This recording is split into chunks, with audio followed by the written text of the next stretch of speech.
Hello guys जय जगन्नाथ देखंतु guys पूरा सत्य कथा परी लागुची आपण मान टिके जदि केबे रात्रि समय रे आपण को श्मशान को लागिथिबा कोनोसी रास्ता देई जीवा को पड़े तेबे तो टिके सतर्क होई जांतु कारण एठारे गोटिए सामान्य भूल सीधा तो मृत्युर कारण साजी पारे जदि बंचिबा को चाहुचंती तेबे एही चारोटी कथा तो सब बेले मन रखंतु। प्रथम कथा श्मशान घाट पाख देई जीवा समय रे भूल रे भी तो पछ को बुली चाहंतु नाही।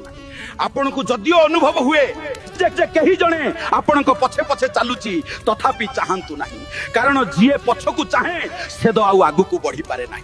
द्वितीय कथा जदि हठात आपण को शरीर तो भारी लागिबा को आरंभ करे किंबा बिना कारण रे हृदय स्पंदन बढ़ी जाए तेबे सेठारे अटकंतु नाही कारण श्मशान रास्ता रे अटकिबार अर्थ हेउची जीवनर रास्ता बदली जिबा। तृतीय कथा जदि रास्ता कड़े हेने कहीं बसी थिबार देखंती तेबे तांको सहद आखि मिसाइबा को चेष्टा करंतु नाही। भूल रे भी तो तांको डाकंतु नाही कारण श्मशान पाखरे कौनसी अजणा को डाकिबा माने बड़ विपद को डाकिबा।